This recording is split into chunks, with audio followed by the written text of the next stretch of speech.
A partir do verso 1, a palavra de Deus vai nos dizer o seguinte: Paulo, Silvano e Timóteo, a igreja dos Tessalonicenses, em Deus Pai e no Senhor Jesus Cristo, que a graça e a paz estejam com vocês.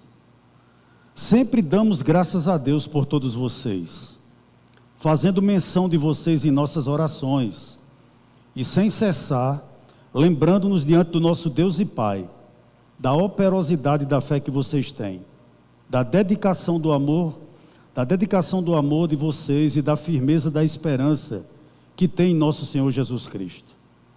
Sabemos, irmãos amados por Deus, que Ele os escolheu, porque o nosso Evangelho não chegou a vocês somente em palavra, mas também em poder, no Espírito Santo e em plena convicção. E vocês sabem muito bem qual foi o nosso modo de agir entre vocês, para o próprio bem de vocês. E vocês se tornaram nossos imitadores e do Senhor, recebendo a palavra com alegria que vem do Espírito Santo, apesar dos muitos sofrimentos. Assim vocês se tornaram modelo para todos os crentes na Macedônia e na Acaia, porque a partir de vocês, a palavra do Senhor repercutiu não só na Macedônia e na Acaia, mas a fé que vocês têm em Deus repercutiu em todos os lugares, a ponto de não termos necessidade de dizer mais nada a respeito disso. Porque, no que se refere a nós, as pessoas desses lugares falam sobre como foi a nossa chegada no meio de vocês, e como, deixando os ídolos, vocês se converteram a Deus, para servir o Deus vivo e verdadeiro, e para aguardar dos céus o seu Filho, a quem Ele ressuscitou dentre os mortos, a saber, Jesus, que nos livra da ira vindoura. Senhor, aqui está a Tua palavra, que nesse momento, Senhor, como nos demais momentos desse culto, haja como houve reverência em Tua presença. Nós não estamos aqui, Senhor, para brincar de pregador, nem eu creio que exista alguém aqui nesse auditório, ou de forma remota, que está aqui nesse lugar, simplesmente, ó Deus, para participar de uma reunião qualquer. Nós estamos aqui nessa noite para ouvir a Tua voz. Nós estamos aqui nessa noite para sermos alertados, sermos exortados, sermos edificados na pessoa de Jesus Cristo. Então, pela Tua infinita graça, Pai, pela Tua infinita bondade e misericórdia, fala com a Tua igreja, fala com as Tuas ovelhas que estão aqui, fala com aquele que tem sede de Ti, fala com aquele que ainda olha para a Tua obra, Senhor, com ousadia, com responsabilidade e com amor. Essa é a minha oração nessa noite. Fala, Senhor, conosco nessa noite. Pela Tua infinita graça nós Te pedimos isso, em nome de Jesus, amém. Os irmãos podem sentar. A maioria daqui, possivelmente você sabe que Paulo fundou essa igreja de Tessalônica em sua segunda viagem missionária. E Paulo gastou pelo menos 3 sábados em Tessalônica, arrazoando nas sinagogas acerca da palavra de Deus com os crentes de Tessalônica. E outro detalhe interessante, irmãos, os nossos comentaristas dizem que Paulo só passou algo em torno de 45 dias nessa cidade, e após 45 dias, ele na realidade foi expulso dessa cidade, e foi para a Bereia.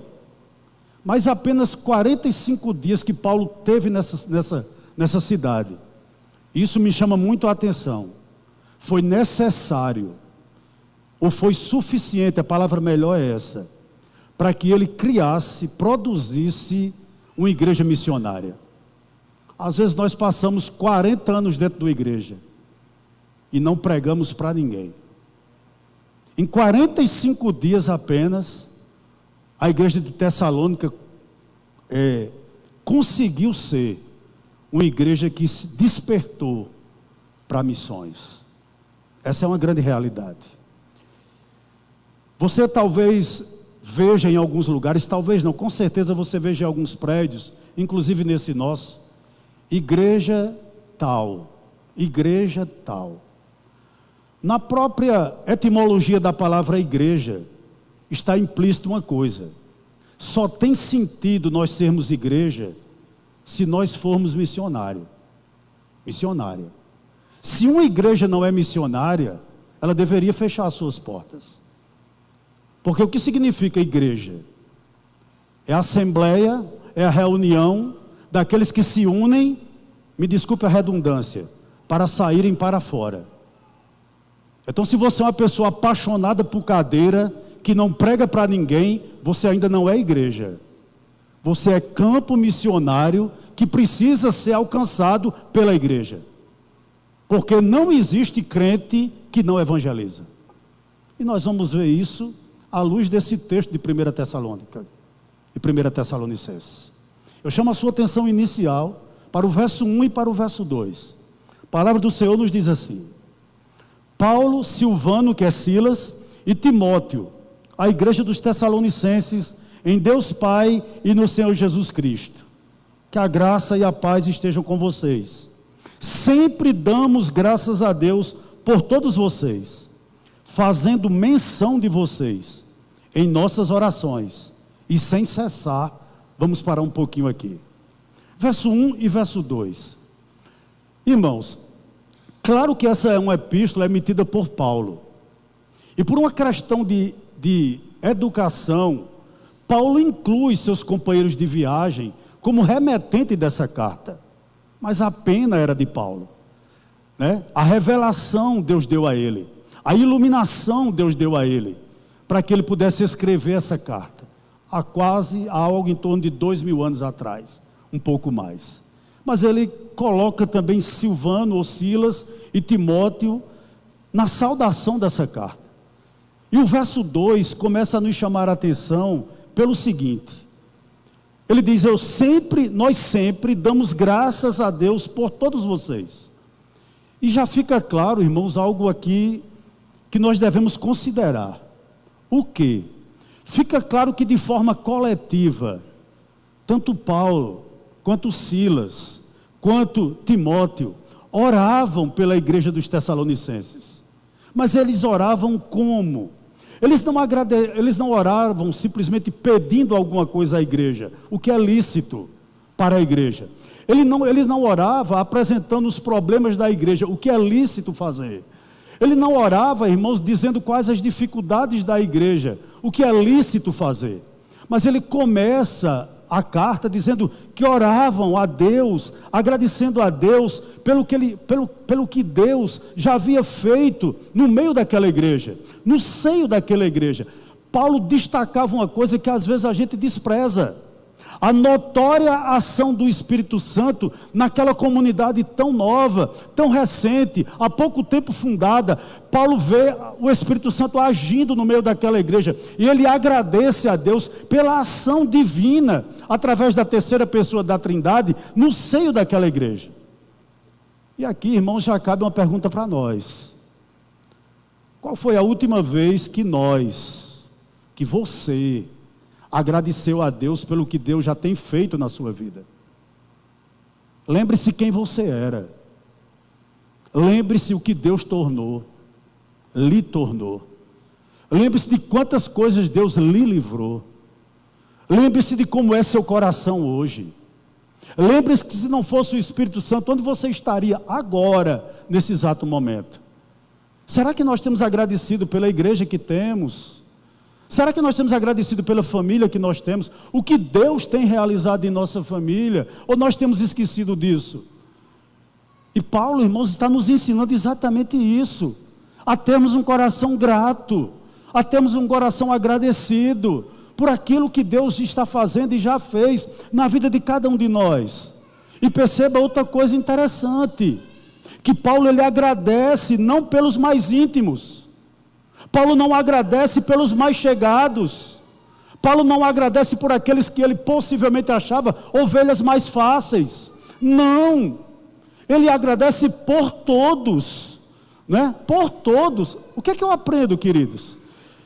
Que pedidos são importantes, que necessidades devem ser colocadas diante de Deus. Contudo, aprenda a agradecer. Hoje tenha um coração grato.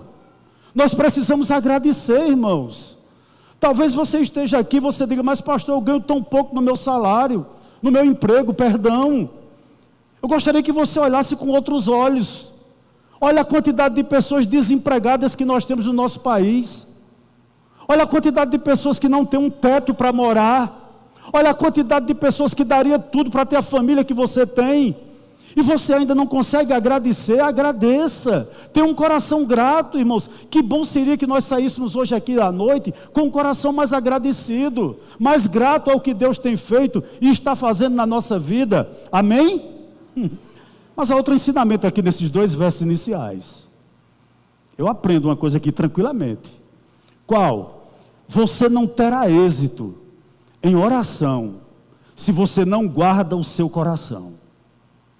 Certamente todos nós que estamos aqui nessa noite, e as pessoas que nos acompanham de forma remota, nós já vivemos experiências amargas na nossa vida.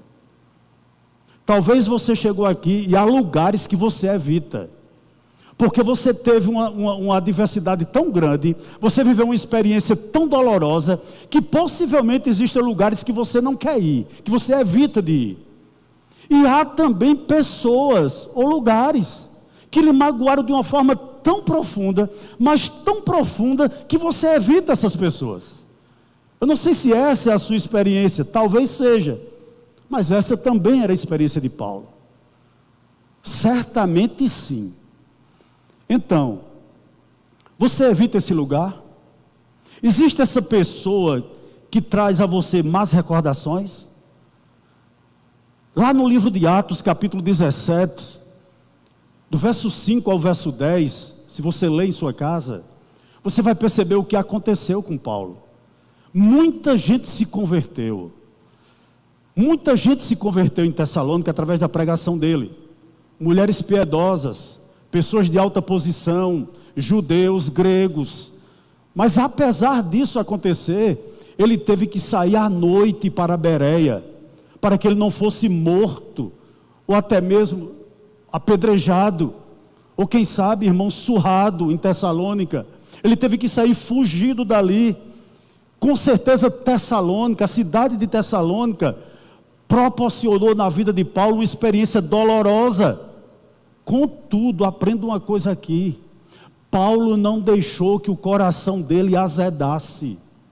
Paulo protegeu o coração dele. E por que eu digo isso? Eu gostaria muito aí que o irmão aí que está no irmão Gledson colocasse 1 Tessalonicenses 3,11.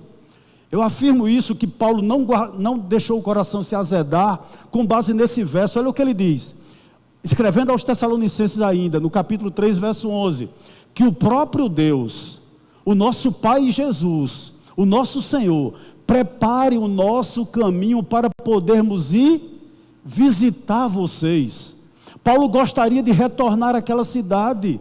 Relembre, ele viveu uma experiência muito dolorosa. Meus irmãos, como é ruim você ir a um lugar onde você não é bem recebido. E mesmo assim, Paulo queria voltar lá. Por que isso, pastor? Porque ele preservou o coração, porque ele guardou o coração, porque ele não permitiu que o coração dele azedasse. Amizades são destruídas porque a gente não guarda o coração. Ministérios são desfeitos porque a gente não guarda o coração. Igrejas, irmãos, são abandonadas por nós porque nós não guardamos o coração. Casamentos são desfeitos porque nós não guardamos o coração. Filhos são abandonados porque nós não guardamos o coração. Pais são desprezados dentro de casa porque nós não guardamos o coração. Porque me machucou? São razões humanas, não são razões divinas. E Paulo preservou o coração dele. Meus amados irmãos, eu gostaria de destacar um salmo aqui nessa noite, o Salmo 73, versículos 21 e 22, Gledson, por gentileza. Eu acho que lança muita luz sobre essa questão de azedar o coração. Eu posso lhe dizer algo aqui a você? Você pode fazer um teste com você mesmo. Se há algum lugar ou alguma pessoa que ainda consegue trazer angústia ao seu coração, tente orar por essa pessoa. Se você não conseguir, é porque seu coração ainda está azedo. É porque seu coração ainda está magoado. Olha o que o salmista diz no Salmo 73, é um salmo de Asaf, versículos 21 e 22. Verso 21: quando o meu coração estava cheio de amargura e o meu íntimo se comoveu. Verso 22: eu estava embrutecido e sem entendimento, era como um animal diante de ti. O que eu aprendo aqui, irmãos?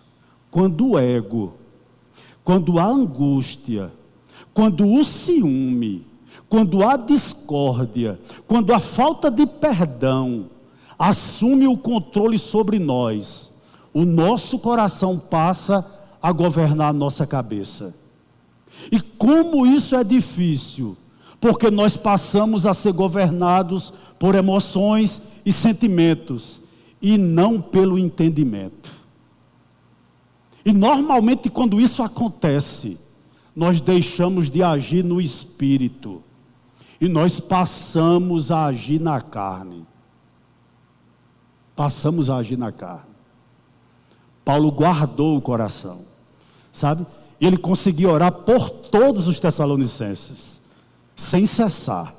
Verso 3, ele continua o seguinte: lembrando-nos, diante do nosso Deus e Pai, da operosidade da fé que vocês têm, da dedicação do amor de vocês e da firmeza da esperança que têm em nosso Senhor Jesus Cristo. Em oração ainda, o que é que Paulo está lembrando? Paulo não está lembrando da maneira como foi maltratado em Tessalônica. Paulo não está lembrando dos seus algozes. Paulo não guardou na mente que ele teve que sair fugido à noite para Bereia.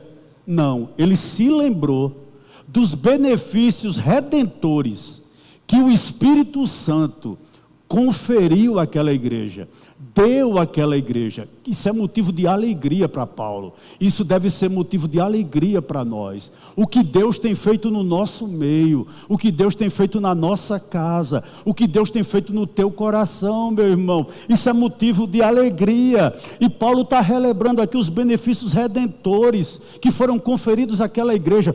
Quais, pastor? Primeiro, a operosidade da fé. É que o verso número 3 está dizendo. O que significa isso? Primeiro, deixa eu lhe definir para você o que significa fé. É a aceitação da mensagem do Evangelho. Isso é fé. É a confiança em Deus, em Jesus Cristo e no Espírito Santo. E essa fé salvífica, ela leva a uma dedicada obediência. Então Paulo está dizendo que aquela igreja não tinha uma fé qualquer. Ela tinha uma fé operosa. Ela tinha uma fé, irmãos, trabalhadora. Ela possuía uma fé que trabalhava. O que nós podemos aprender aqui? Aonde existe uma fé salvadora, você encontrará juntamente com essa fé boas obras. Boas obras. Você está lembrado do que diz o nosso irmão Tiago?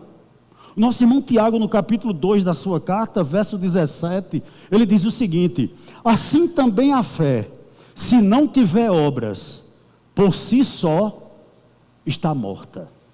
Meus amados irmãos, em outras palavras, eu podia parafrasear muito bem esse verso 2,17 de Tiago. Salvação nos conduz ao serviço.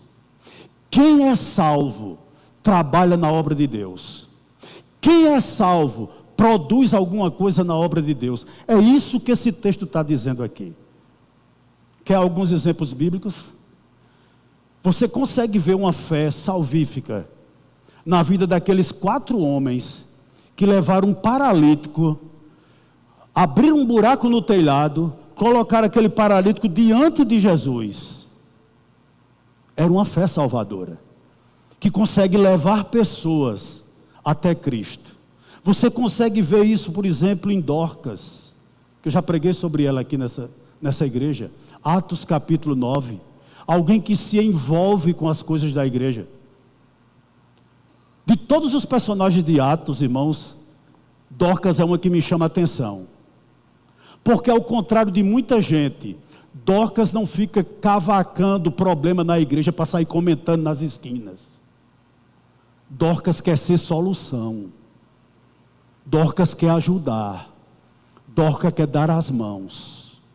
Uma fé salvadora produz trabalho. Ela produz trabalho. É isso aqui. Visitar doentes, contribuir com a obra missionária, consolar os abatidos, defender o evangelho, panfletar, tudo isso são obras de fé. Ensinar, dar aulas às crianças. Aí você pode dizer: pastor, como eu sou ocupado. Minha agenda, pastor, eu não tenho tempo para nada. Eu vou lhe levar a reflexão nessa noite. Você que tem uma agenda super ocupada e acha que isso é benéfico demais para você. Não tem tempo para a família, não tem tempo para Deus, não tem tempo para a igreja, mas você acha muito benéfico.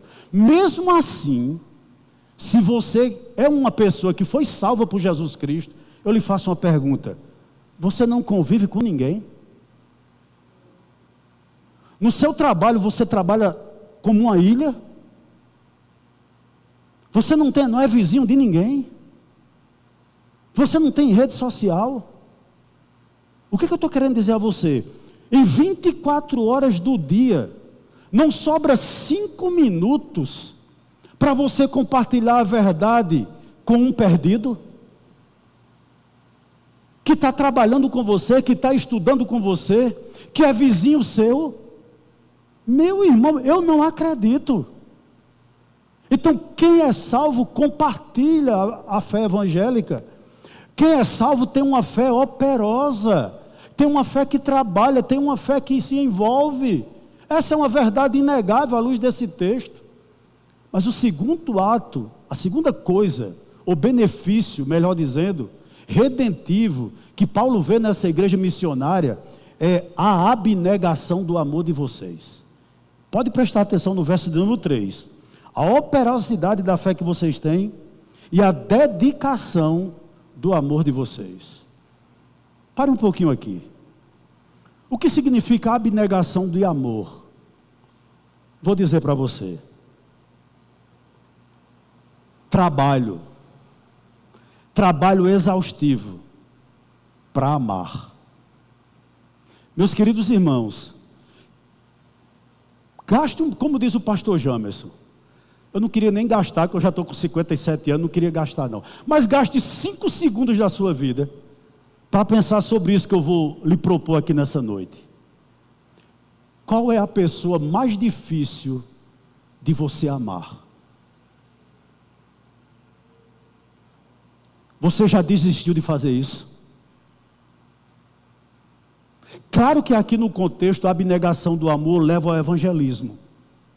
Mas eu gostaria de pensar com você, sem ser herético, à luz dessa porção das Escrituras, à luz desse ato redentivo que Deus beneficiou a igreja de Tessalônica e que nos beneficiou também de um amor abnegado, de um amor que não desiste de amar aquele que é difícil de ser amado. Você já desistiu? Você já desistiu? O que Paulo está dizendo aqui é que um salvo, ele não se cansa, ele é abnegado em amar os outros, mesmo que seja um Simei. Ah, pastor, quem é Simei? Filho de Gera, aquele rapaz que aparece lá em 2 Samuel capítulo 16, versos 5 e 6, que quando Davi, fugindo do seu filho Absalão, chega numa região chamada Baurim, e Simei vê Davi de longe e começa, está aí o texto, a amaldiçoar Davi e a jogar pedra em Davi. E no verso 6, Davi diz o seguinte: deixe-o em paz. Deixe-o em paz. Eu creio que por diversas razões, entre essa uma, é que Davi foi chamado um homem segundo o coração de Deus. Porque na vida dele, parece-me que tinha esse amor abnegado. E eu lhe refaço a pergunta: quem é para você a pessoa mais difícil de você amar? O texto está dizendo aqui que quem é salvo na pessoa de Jesus Cristo, e eu creio que muitos aqui são, não abre mão de amar as pessoas, trabalha duramente para que isso aconteça. Mas eu vou gastar um pouquinho mais do seu cérebro aqui nessa noite. E gostaria que Gledson colocasse 1 João, capítulo 3, do verso 7 ao verso 14, nós vamos ler esse texto sagrado. Olha o que o texto nos diz. 1 João 3,7, o texto diz o seguinte: filhinhos, não se deixem enganar por ninguém. Aquele que pratica a justiça é justo, assim como ele é justo. Aquele que pratica o pecado procede do diabo, porque o diabo vive pecando desde o princípio. Para isso se manifestou o Filho de Deus, para destruir as obras do diabo. Todo aquele que é nascido de Deus não vive na prática de pecado, porque nele permanece a semente divina. Esse não pode viver pecando, porque é nascido de Deus. Verso 10. Nisto são manifestos os filhos de Deus e os filhos do diabo. Todo aquele que vive na prática da justiça não procede de Deus. E o mesmo vale para aquele que não ama o seu irmão. Pare um pouquinho aí, Gledson, por gentileza. Verso 10. À luz do verso 10, o que é que você entende, irmãos? Se você não consegue amar, eu não vou dizer não. Você é filho de quem? 1 João 3,10. Se você não consegue amar, você pode tomar Santa Ceia o quanto tomar. Você pode falar línguas que falar. Você pode ser o maior teólogo que tiver. Você pode ser conhecido por todos como um grande ou uma grande mulher de Deus. Se você não consegue amar a seu irmão que você vê, como é que você vai amar a Deus que não vê? Mas eu gostaria que você pensasse 1 João 3,10, Gladys, bota aí por gentileza. Eu sei que você é mais inteligente do que eu, e não é difícil ser. Quem não ama, tem quem como pai?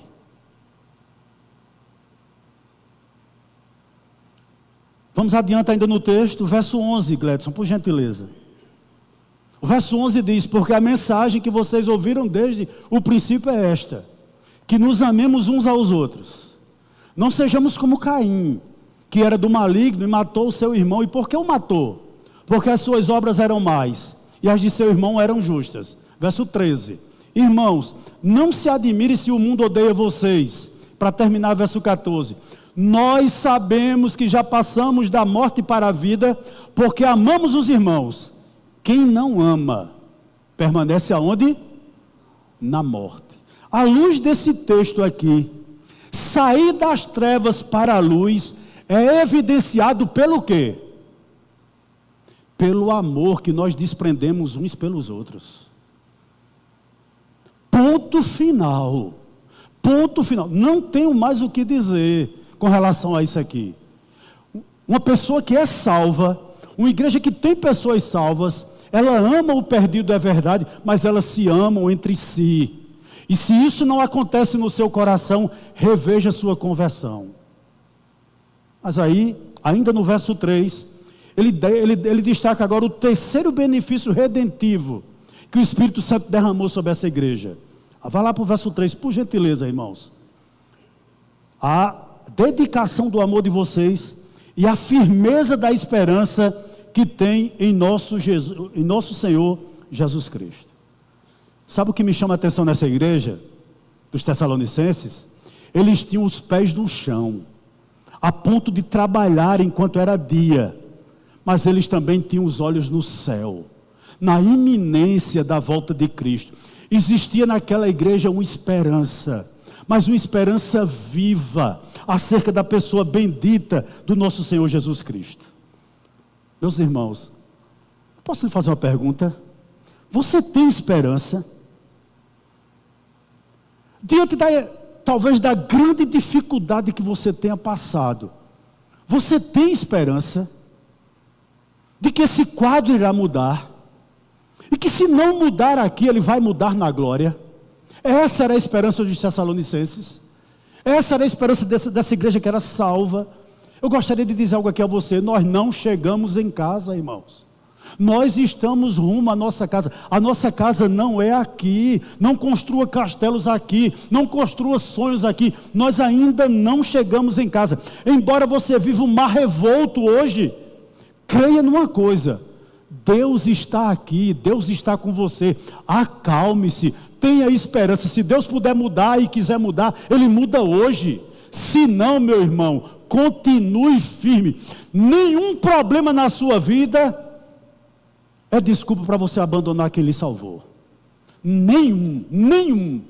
A despensa não está como você quer, amém.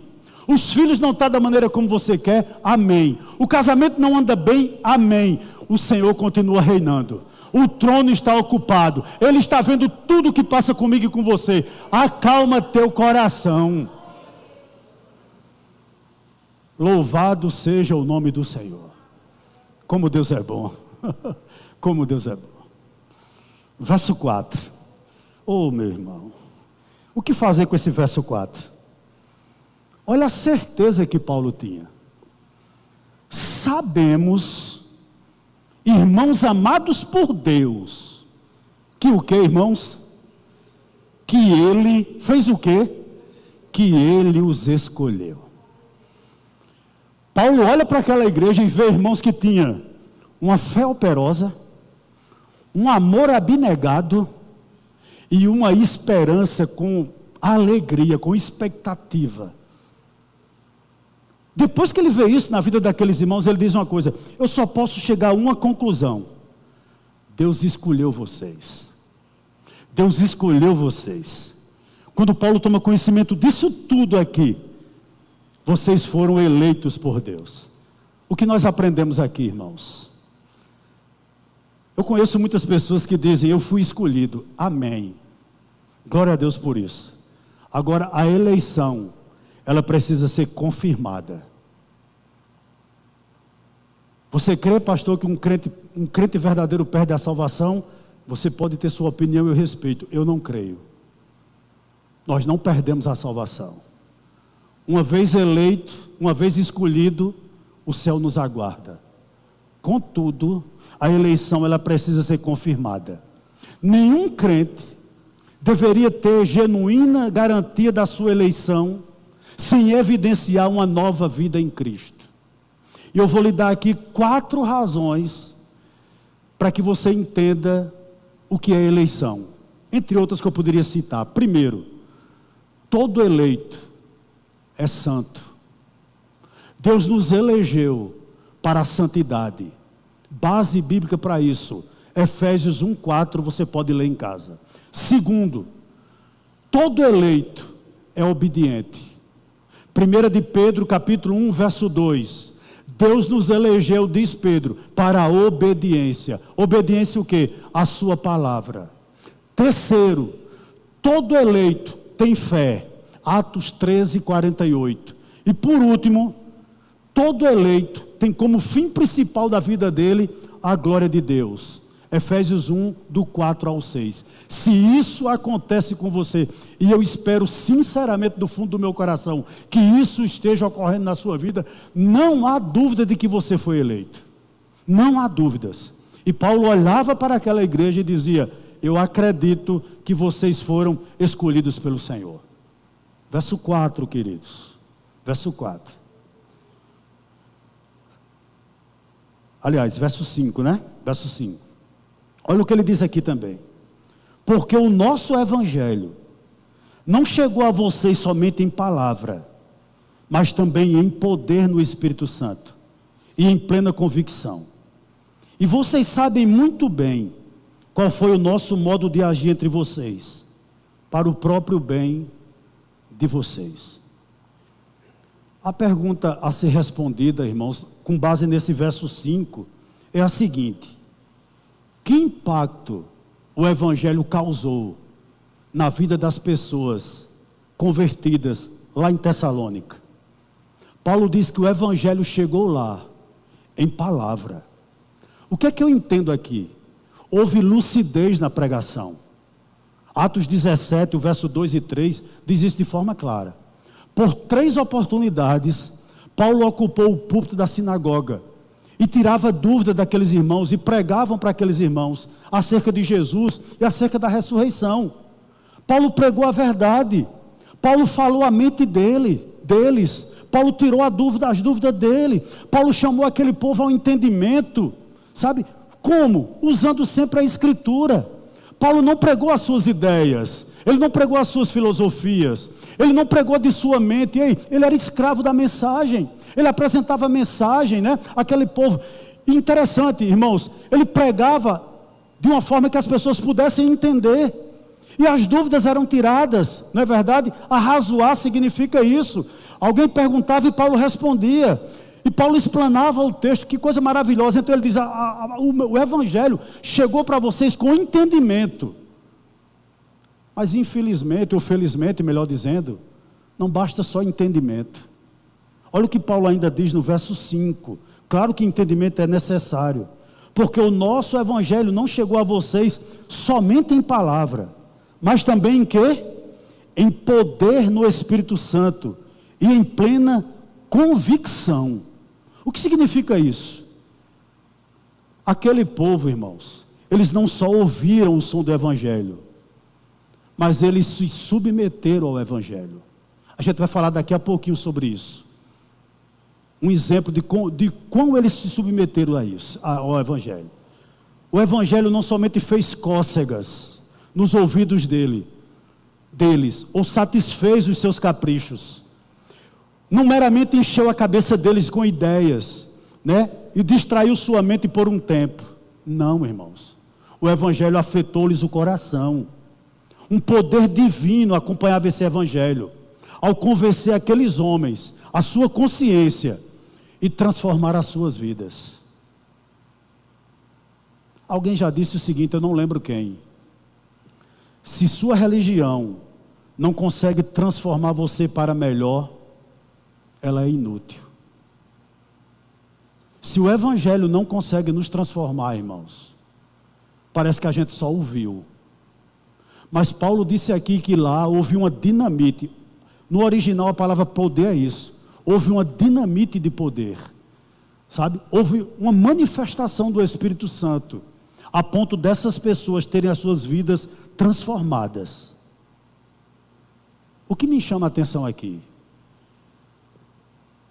Eu posso falar apenas a sua mente. Eu não tenho a menor capacidade de falar o seu coração.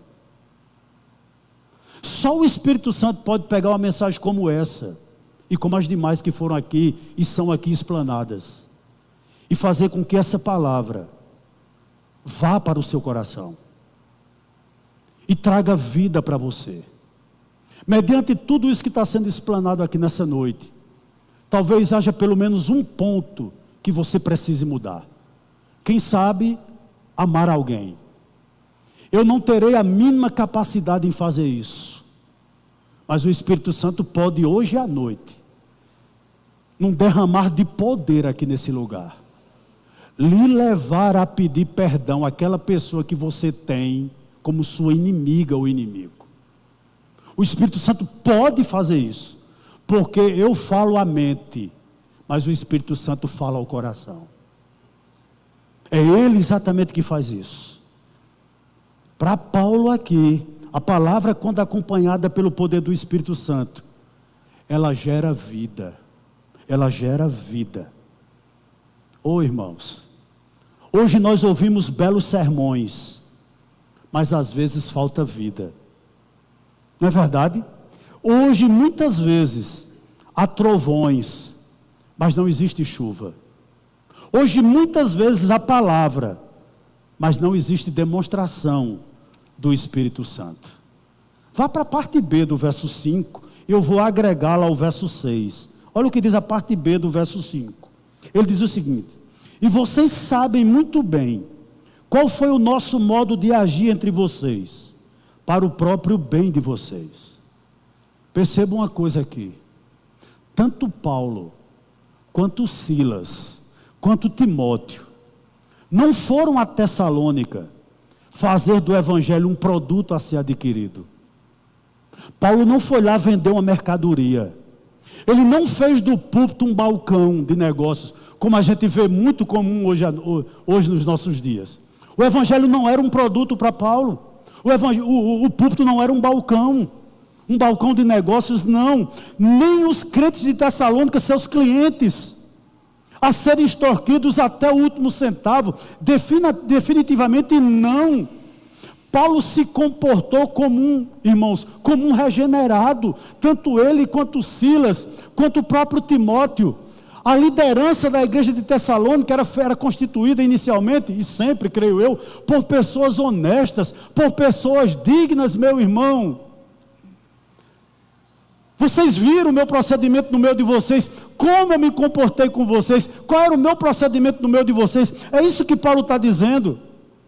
Em outras palavras, ele está dizendo o seguinte: nas relações interpessoais, nós temos que demonstrar santidade. Sabe por quê? Nós não podemos destruir com uma mão o que a outra tem construído. O que a outra tem construído. Atente para uma coisa aqui, irmãos. Quando nós dizemos que somos luz, as pessoas passam a olhar para nós.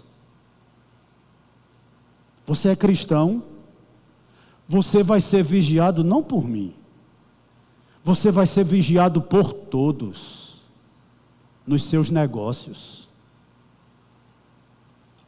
Você vai ser vigiado por todos, na sua indumentária. Você vai ser vigiado por todos, no seu vocabulário. Não é o crente da nossa repartição, não é o crente da nossa empresa.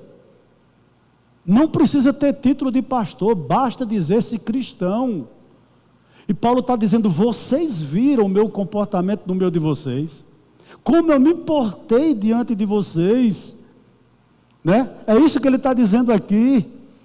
O que ele está querendo dizer, irmãos? Que o evangelho, o seu poder, não se resume apenas, irmãos, em nos livrar dos sofrimentos, mas também nos dá poder para enfrentá-las de forma vitoriosa. Olhe para o verso 6, e vocês se tornarem nossos imitadores e do Senhor, recebendo a palavra que é uma alegria, que vem do Espírito Santo, apesar dos muitos sofrimentos.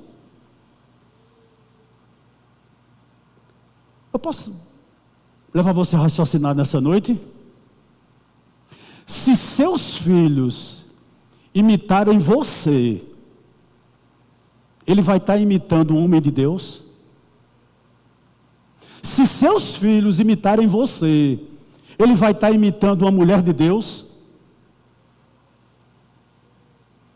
Paulo está dizendo que o poder foi tão grande, derramado naquele lugar, que eles se tornaram imitadores deles, de Paulo, de Silas e de Timóteo, porque eles imitavam Cristo. O modelo era Cristo, irmãos. E imitar Paulo, Timóteo e Silas era imitar Cristo. É isso que Paulo está dizendo aqui. E Paulo está dizendo, mesmo debaixo de sofrimento. Então eu gostaria de dizer uma coisa aqui a você nessa noite. A crise financeira que você está passando, a crise matrimonial que você está passando, quem sabe a depressão que você está passando, que é algo muito sério. Não digo que não é, é sim. Tudo isso não é motivo de você não testemunhar.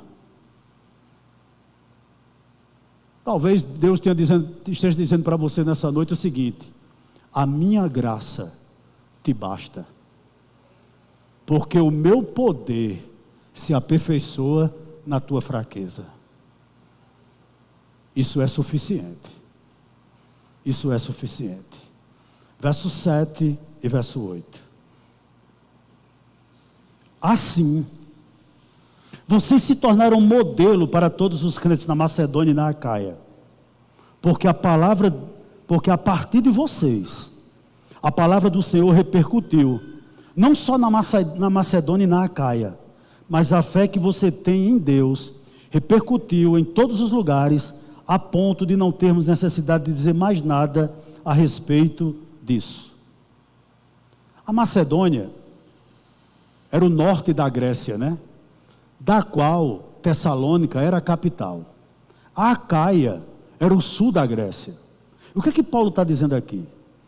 Que em todos os lugares dessas províncias, tanto da Acaia quanto da Macedônia, e além dessas fronteiras, ou seja, por todo o Império Romano,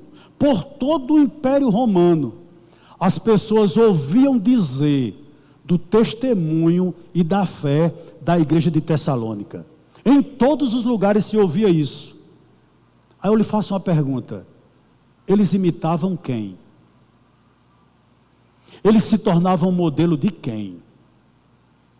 O texto é muito claro aqui mais uma vez. Eles eram um exemplo a ser seguido, né? Do Senhor Jesus Cristo. O que me chama a atenção nesses versos 7 e 8, irmãos, é que cidades na Macedônia, como Filipos e Bereia, e cidades na Acaia, como Corinto e Atenas, por exemplo, foram influenciadas pelo exemplo dos Tessalonicenses. Quem nós temos influenciado? Quem nós temos imitado, irmãos? A gente está vendo aqui que esses crentes ouviram, eles aprenderam, eles mudaram de vida, e a partir de então, eles começaram a propagar e ecoar o Evangelho. Eles se envolveram com missões. O texto está nos dizendo aqui no verso 7, que eles se tornaram modelo, tipo, um exemplo a serem seguidos. O que é que eu aprendo aqui? Abra seus ouvidos, por gentileza. Quem não é imitador de Cristo não serve como exemplo.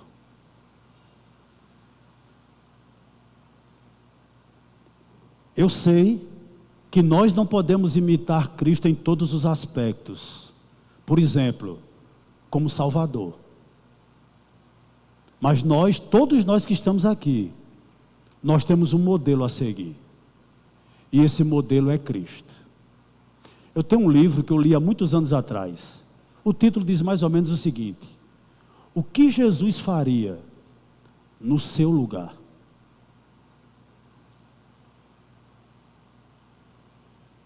Como Jesus trataria as pessoas no seu lugar?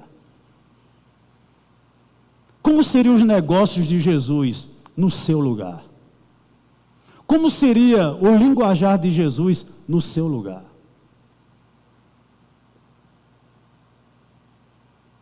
Como é o seu namoro? Como é o seu casamento? Sinceramente falando, seu celular pode ser visto por qualquer pessoa, não tem nada que desabone você, a você mostrar o celular. Pense sobre isso.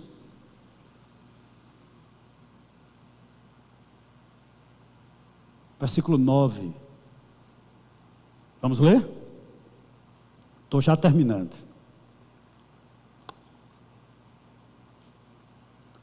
Porque no que se refere a nós, as pessoas desses lugares falam sobre como foi a nossa chegada no meio de vocês. E como, deixando os ídolos, vocês se converteram a Deus para servir o Deus vivo e verdadeiro. Antes de adentrar nesse texto, me permita 2 exemplos aqui. Quando você chega no Evangelho de Marcos, capítulo 5, do verso 1 ao verso 20, a narrativa nos mostra um homem que é intitulado como Gadareno, morava na região de Gadara. Esse homem, diz o texto, ele era possuído por espírito imundo. Como ele se comportava? Ele vivia nos túmulos, ele se cortava, ninguém o prendia, gritava de dia e de noite, andando de dia à noite. O texto correlato de Marcos capítulo 5 é Mateus 8, 28. Diz que ninguém podia passar por onde ele estava, porque ele não dava caminho a ninguém. Em outras palavras, era impossível conviver com esse homem socialmente, impossível. E ele tinha família em Gadara. Esse homem se encontra com Cristo. Quando vai ver, ele está assentado em perfeito juízo, né? Tranquilamente ali. E talvez em forma de gratidão, ele toma uma decisão na vida dele, de seguir Jesus. E Jesus diz: negativo. Volte para a tua família e diga o que eu fiz na sua vida. E ele foi, e ainda testemunhou depois em Decápolis, que era um conjunto de 10 cidades que incluía Gadara também.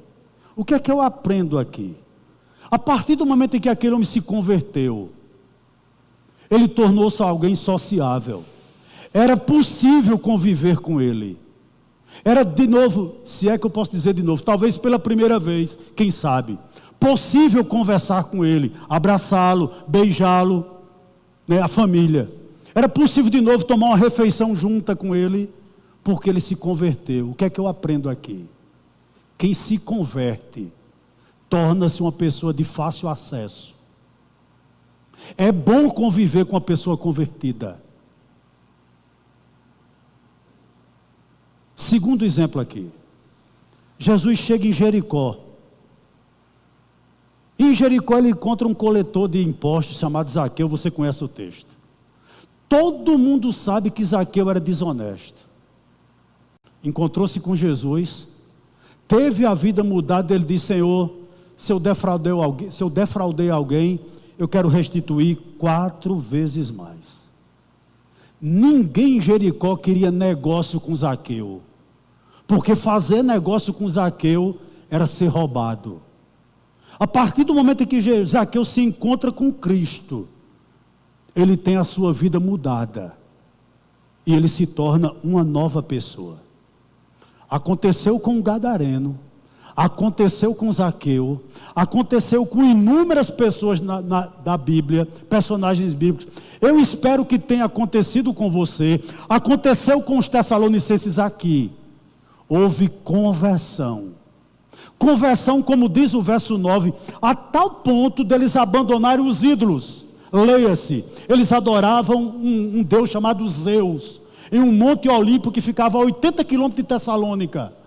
E diz a lenda que quando Zeus balançava as suas cabeleiras, um terremoto acontecia. Era esse Deus que eles se prostravam, todos os tessalonicenses. E a partir do momento em que eles ouviram a mensagem da cruz, eles abandonaram totalmente os ídolos, porque eles começaram a ver que existe um Deus vivo, que existe um Deus que fala, que existe um Deus que pode ver, que pode olhar e que nos visita e que transforma a vida deles. E eles foram transformados.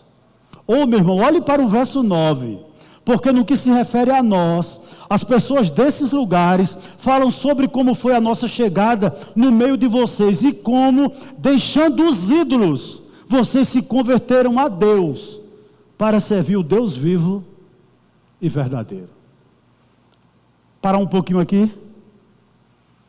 Toda conversão, ela é composta por 2 elementos: fé em Jesus Cristo e arrependimento dos pecados. Pastor, o que é arrependimento? É mudança de mente. O que é arrependimento? É tristeza pelo pecado segundo Deus. O que é arrependimento? É mudança de conduta. Se você insiste no erro, é porque houve remorso, irmãos. Nunca houve arrependimento. O que os tessalonicenses fizeram? Eles romperam com o passado. Eles cortaram o cordão umbilical que unia eles a deuses mortos, a ídolos mortos, e passaram a servir a Deus. Mas ao mesmo tempo também eles tiveram fé, que por sua vez é uma volta para Deus, em total confiança de quem é Deus e o que o Deus fez por nós através de Cristo. Meus amados irmãos, sabe o que caracteriza uma verdadeira conversão? Eu vou lhe dizer, talvez você saiba muito mais do que eu. Um arrependimento verdadeiro, a ponto de abandonar o pecado.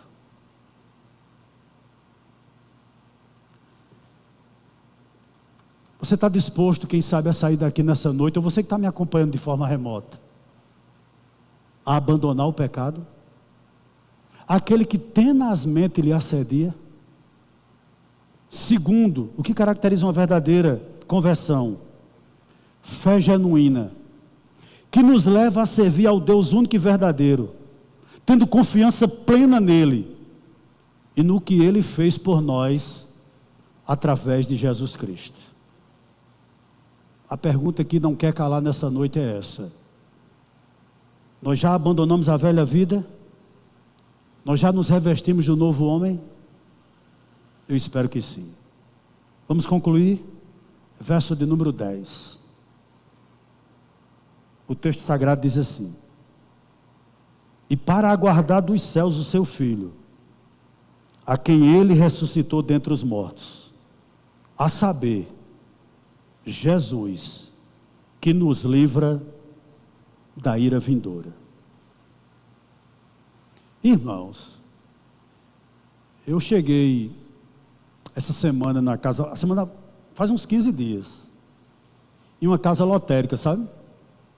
A fila estava enorme, e eu fiquei na fila, e tinha um caixa preferencial, e um senhor que vende aqueles Paraíba da Sorte, na frente da loteria, olhou para mim e disse: caixa preferencial, né? Digo, meu Deus, eu estou muito acabado mesmo. E ele insistiu com aquilo ali, para eu ir para o preferencial. Eu disse: eu tenho 57 anos, né? Se nós colocarmos a nossa esperança em coisas com prazo de validade, nós seremos um frustrado. Quando eu saí dali, eu estava doido para me encontrar com o Dr. Gray, para ele dar uma esticada, uma pintada no cabelo. Ei, mas a gente tem uma esperança maior. É ou não é verdade? É isso que o verso 10 está dizendo. Antes do evangelho ser apresentado a mim e a você, nós vivíamos sem Deus no mundo. Nós vivíamos sem Cristo no mundo. Efésios 2,17. E viver sem esperança é terrível. Viver sem esperança é horrível. É ou não é, irmãos? Porque tudo vai definhando, tudo vai caindo, a gente vai envelhecendo, vai perdendo, os tempos já não são mais o mesmo. Mas graças a Deus que, como os Tessalonicenses, a gente pode aguardar dos céus o seu Filho. Deixa eu lhe dizer uma coisa aqui nessa noite. Nós não aguardamos simplesmente sinais. Nós aguardamos o nosso Salvador. Ele virá, louvado seja o nome do nosso Senhor. E a gente deve aguardar feliz. Você aguarda feliz? Aguardar aqui significa o seguinte: esperar feliz, com paciência, com confiança. Eu não sei se você é do tempo da minha mãe. Quando a gente ia receber uma visita lá em casa, irmãos, minha mãe botava o melhor prato para as visitas, assava um galeto enorme, né? O peito e as coxas era para a visita. Pé, pescoço e ponta de asa sobrava para mim. Porque ela estava aguardando, irmãos, uma pessoa importante. É mais ou menos isso que Paulo está dizendo. Aguarde Jesus com uma esperança viva. Preparado. Você está preparado? Dando sempre o melhor para Ele. Louvado seja o nosso Senhor. Por que você pode aguardar? O verso 10 nos diz: aguardar dos céus o seu Filho. Por quê? Porque Deus o ressuscitou. Nosso Deus não é morto. Ele morreu, mas ao terceiro dia o Deus Pai o ressuscitou. E mais, Ele livra a mim e a você da ira vindoura. Que esperança maravilhosa. Quando Ele voltar, será um caos para os incrédulos, mas para nós os eleitos, para nós os salvos, que dia maravilhoso será, porque Ele nos livra da ira vindoura. Ou seja, eu posso tomar como base Romanos 8:1, que diz o seguinte: agora pois, já não existe nenhuma condenação para os que estão em Cristo Jesus. O que nos aguarda é a glória. Você aguarda esse visitante? Aguarde feliz, dando sempre o melhor, porque Ele não vai lhe decepcionar. Um dia Ele voltará. Amém, queridos? Que Deus aplique essa palavra no seu coração na noite de hoje. Amém?